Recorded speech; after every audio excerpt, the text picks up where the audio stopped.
Today I want to talk about work-life balance. So for those of you who follow my story, you know that I work a full-time W-2 as a pharmacy director, which is a pretty busy W-2 job. I've been working full-time pretty much for the past 10 years, starting in 2013. And in 2017, that's when I started investing in real estate. And, I basically scaled from 2017 all the way up till today, about 51 units of real estate. And I had two value-add mobile home parks, two value-add apartment complexes and one value-add mobile home park, and a lot of those required renovation. I don't have partners in the deal, and despite all of this, I was able to balance it all, right? And I will preface this by, I don't have a family, I don't have kids, I don't have a wife yet, so I don't have those obligations tying me down.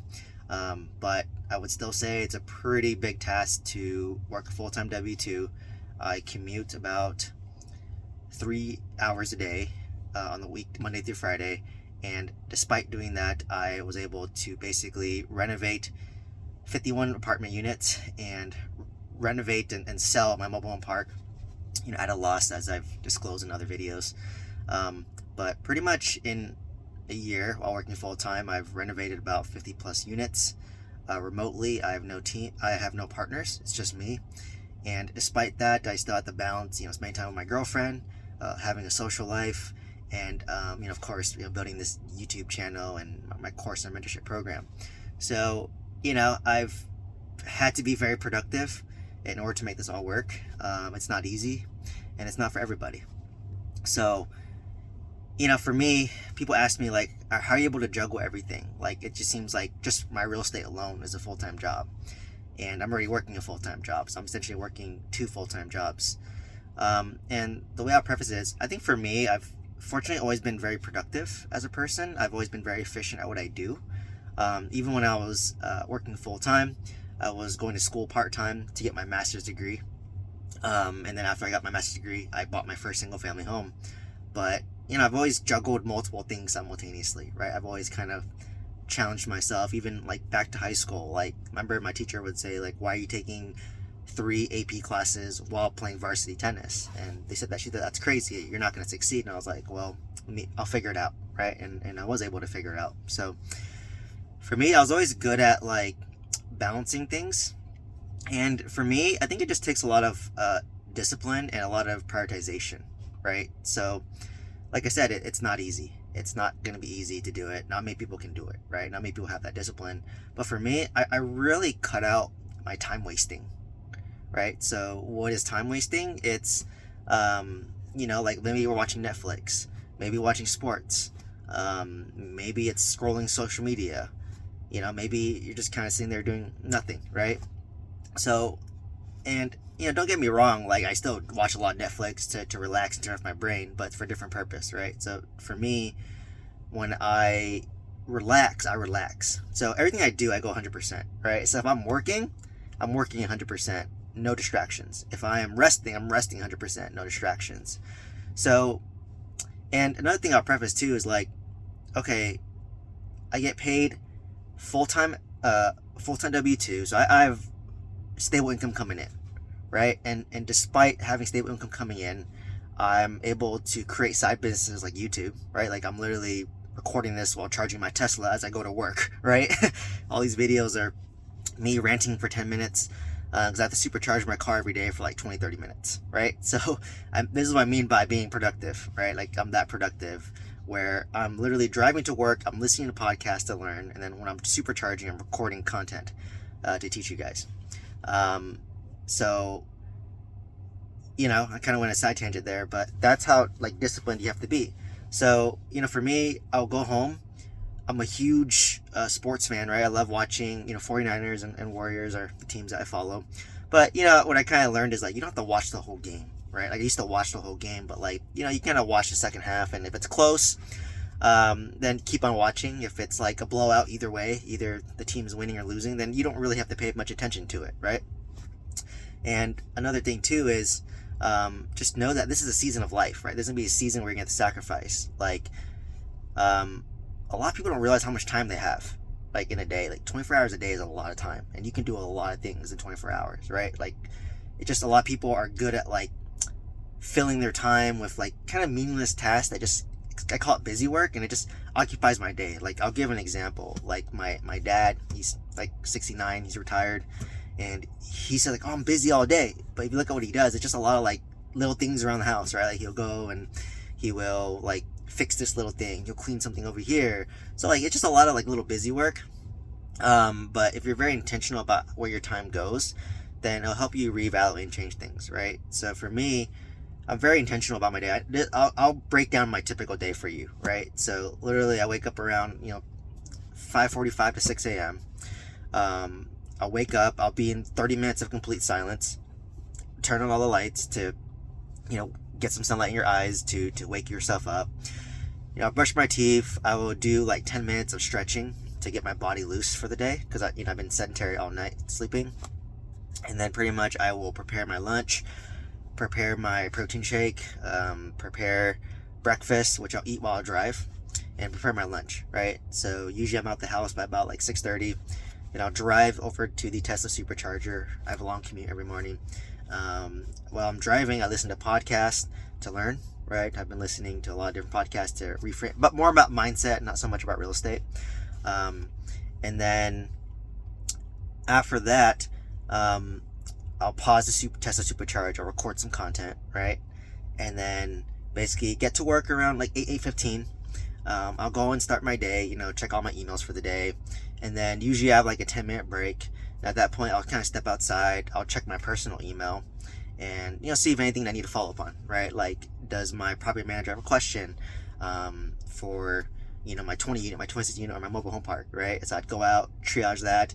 If I had something to do, I would kind of write a to-do list of things I need to do for work, and the things I need to do for my business, right? My real estate business, or anything like that. And then basically be at work, and there I'm just kind of triaging throughout the day. Solve what I can while I'm at work, on my breaks, on my lunch break, for I have a bit of downtime. Step out for a little bit and see what's going on. Right now that things are stabilized, it doesn't require as much of my time. But back when, I was putting out fires every day, I just would quickly respond, or like if it required a 5-minute conversation, I'd call them real quick on my lunch break, just like, hey, like, what's going on? So I did do a lot of things, in between my breaks and my lunch periods at work, right? Because my W-2 job is busy. And then from there, and sometimes I might drive up, because my property is like 2-3 hours ahead of my time zone. So it's 6 a.m. for me, or 7 a.m. for me, but it'll be like 9 a.m. for them. So I might call them, ask them, talk to lenders while driving up or driving down on my commute, right? Like, I drive a lot, so I talk on my commute. And so, or if I'm not doing that, I'm usually like listening to podcasts to learn. And I'll usually get home, and then when I get home, I'll like try to work out for like about 30 minutes. I have dumbbells in my apartment complex. So I'll work out, I'll take care of some work that needs to be done, which might be another hour, and at that point, I would, relax, watch Netflix, watch sports, and start to wind down around 8 and try to be in bed by like 9:30, right? So that's like my typical day. It's like super structured, super regimented, super boring. And, so I can probably get maybe like 1 to 2, maybe 2-3 hours of work in for my business. So if you extrapolate that on the weekday, it's about 10 to 15 hours. And then on the weekend, that's when I do the majority of my work, right? Like, I have 2 days off. It's kind of crazy if you think about it. When you work a W-2 job and you're assuming 5 days a week, you still have 2 days every weekend, right? So Saturday, Sunday you have, and times 52 weeks. So you have about 104 days to create a side hustle, create a side business while you're earning full-time income, right? It's not easy, right? Like, I know a lot of people are like, oh, I just want to do real estate full-time. I own more real estate than most people who do real estate full-time, right? And also, oh, I work at W-2, I can't do real estate. Well, I work full-time and I own like 52 units or 51 units of real estate, right? So it's possible. You're just not prioritizing it, right? Like, I get it's going to suck. Like, you wake up on Saturday morning and you have to engage lenders, right? That's the busiest time when you're doing a bunch of applications for lenders, right? But then once you've done one application for lenders, it gets easier and easier for the subsequent, right? Like, a lot of times they'll just be like, hey, give me your bank statement, your P&L, your rent roll, whatever. And then they just email you, just respond fast, right? Because if you break things down, most emails or like responses probably take about 5-10 minutes, like, people overthink it, right? Or they procrastinate. Like, just take care of it immediately. If you have questions about it, call them, clarify it, and then move on, right? So the key is you have to make quick decision making, right, to be the most efficient every time. And that's something that I'm good at. I make quick decisions, for better or for worse. So, that's just kind of something that I've done, something that I've learned, and it's basically how I've scaled, how I built my real estate portfolio while working full time. So, I know it's possible for you. Maybe your situation might be different. Maybe you don't work full time, but you have a family and kids, right? But, maybe you have a wife that's helping you too, right? So you just have to really prioritize it, right? Like, just segment some time, on the weekday, on the weekend. It's the busiest when you're buying the property, right? Because you're engaging multiple lenders, and that takes a lot of time. You're submitting applications, you're doing due diligence, you're trying to find it out, and then you're trying to close this, right? So that's the busiest. And then once you start renovations, it's a little bit less busy, right? Like, they might ask you, like, oh, how do you want me to fix this? How do you want me to fix this, right? Like, you have to give them guidance. And then once it's stabilized, like at my point, it's easier, right? So your time commitment, I'd say it's the busiest in the beginning. And then as you go towards like renovations, a little bit less, but you still have to respond, right, to make sure your renovation moves timely. And then at the end, you basically have to basically just, they might have a question or two here and there, like, oh, hey, like at this point it's like, oh, well, this unit has been renovated yet, it's going to cost $3,000, do you want to fix it? And I'm like, yeah, sure, the cash flow is going to cover for it. So I would say it's just make quick decisions and make the best decisions you can with the information that you have. If you need more information, call a person to get good answers. But you can kind of see my weekly time commitment, right? So about 10 to 15 hours on the weekdays, and then probably about, I'd say, 5 to 10 hours on the weekend, right? So if you look at it, the high end, that's about 25 hours a week to manage my real estate portfolio when it's the busiest. Right now, I don't really spend that much time, to be honest. Like, right now, I feel like I have so much free time because my apartments are stabilized.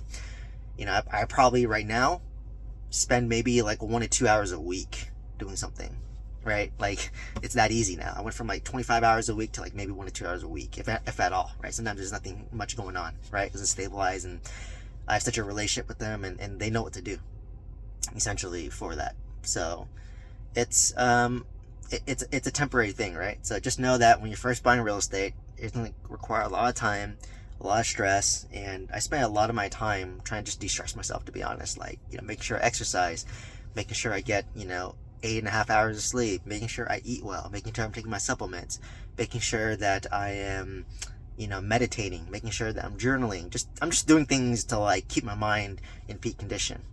So, hopefully you found some nuggets from this and got to see what it's like to, balance. I had 90 units at one point while working full-time W-2. So it's possible. If you want to learn how to do that and want to do what I'm doing, then you'd benefit a lot from joining my mentorship program, because I'm catered towards working W-2 professionals, and I built a portfolio by myself while working full-time. So I can literally show you how to do it and kind of set your expectations up front. So hopefully you found some value from this video, and hope to see you in the next one. Thank you so much.